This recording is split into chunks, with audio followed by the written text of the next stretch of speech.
Amber Heard. What is she? Part 3.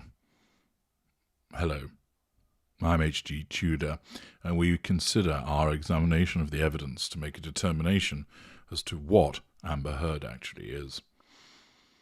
We've examined her early years and her parents, which has started to provide us with some interesting evidence. But now let's turn to her career. Examining her career and what she's done in it is also instructive with regard to a determination with regard to the appropriate traits and behaviours associated with it. After completing a home study diploma in New York, she moved to Los Angeles to pursue acting, and despite her lack of contacts and her parents' skepticism, began to be cast in film and TV roles. Heard's earliest acting work included appearances in 2 music videos, Kenny Chesney's There Goes My Life and Isley's I Wasn't Prepared, and small supporting roles in a television series Jack and Bobby, The Mountain and The O.C. She made her film debut in a minor role in the sports drama Friday Night Lights, followed by brief supporting roles in films such as Drop Dead Sexy, North Country, Side FX, Price to Pay, Alpha Dog, and Spin.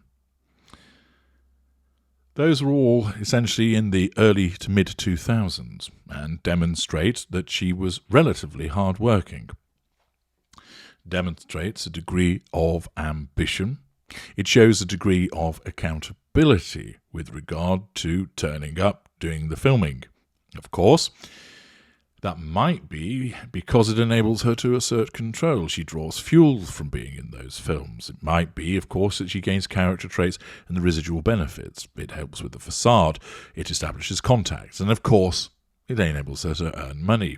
Alternatively, it may just be the case that she is hardworking because her relevant empathic trait, for instance, of decency, enables her to do the right thing, combined with a moral compass, to turn up for work, learn the lines, do the acting, and so forth. Heard received her first leading role in the unconventional slasher film All the Boys Love Mandy Lane, which premiered at the 2006 Toronto International Film Festival. In 2007, Heard played the love interest of the main character in the CW's teen drama Hidden Palms. The same year, Heard also appeared in the short movie Day 73, with Sarah, in the teen drama Remember the Days, and in an episode of the Showtime series Californication. Heard gained moderate mainstream recognition in 2008. Though by this stage, her career is going reasonably well. This recognition might, of course, be enabling her to receive fuel. It may be able to cause her to be able to assert control over more people and, of course, earn more money. Or she is just reaping the rewards of being an industrious and conscientious actress. She gained this moderate mainstream recognition with supporting roles in Pineapple Express and the martial arts drama Never Back Down. Never Back Down is going to provide us with some video evidence later, which is rather interesting, both of which these films were box office successes. Her star is rising. She also appeared as part of an ensemble cast in an adaptation of Bret Easton Ellis's novel, The Informers. The following year, Heard starred in The Joneses opposite David Duchovny and Demi Moore. Outside a brief appearance in the box office hit Zombieland, Heard's other films during this time were either independent films that received only limited theatrical release, Exterminators, The River Why, and Soon the Darkness, or critically panned horror films, The Stepfather, The Ward. So it looks like her career was stalling at this juncture. Heard's first film release in 2011 was Drive Angry. In early 2011, Heard also appeared on the British television programme Top Gear.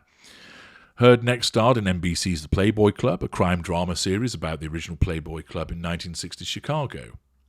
After poor reviews and ratings as well as protests from both feminist and conservative groups, the series was cancelled after only 3 episodes had aired. Now, of course, Heard advocates herself as being a supporter of women's rights, that she's alongside the sort of Me Too movement, and therefore her involvement in a show that received protests from both feminists and conservative groups might possibly be seen as the operation of hypocrisy, that on the one hand she's prepared to say these behaviours shouldn't be tolerated, that people should be treated in an equal way, they shouldn't be objectified, witness her reaction to the fact that she was in beauty pageants as a child, yet she still continues to appear in a programme. Is it because there's compartmentalisation taking place? Is it the fact that she doesn't see the contradiction, or that she does but simply doesn't care?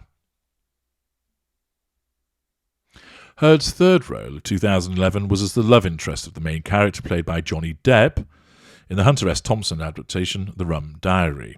And of course, that was the catalyst for the relationship between them. Heard next starred in the thriller Paranoia, the exploitation film Machete Kills, and the satire Syrup. 2014, Heard appeared in a supporting role in the commercially successful action thriller 3 Days to Kill.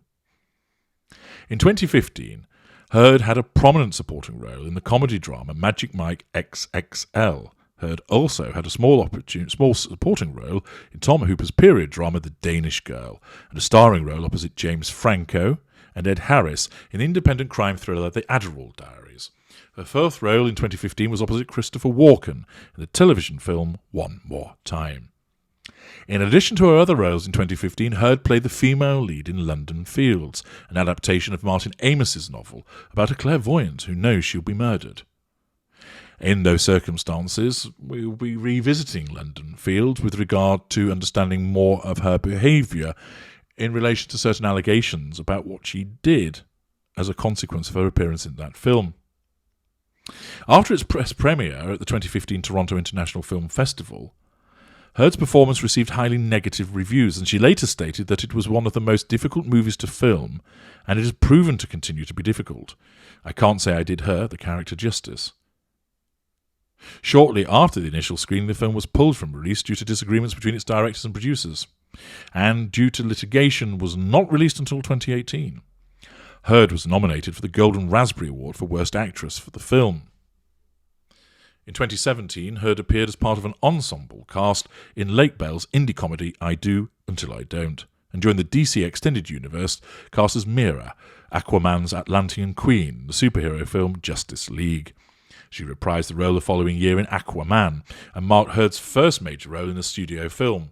She has stated that one of the reasons attracting her to the part was Mera being a strong, independent, self-possessed superhero in her own right. There are those words again, strong and independent. Who have we heard those from? Could it be Harry's wife and Jada Pinkett Smith? Indeed it was. Might it be the case, of course, that there is strong, independent behaviour? Or is this character trait acquisition? The same year, Heard was appointed global ambassador for cosmetics giant L'Oréal Paris. In 2019, Heard had supporting roles in independent dramas Her Smell. Her only project released in 2020 was the post-apocalyptic miniseries The Stand. In 2021, Heard reprised her role as Mera in the superhero film Zack Snyder's Justice League, a director's cut of the 2017 film.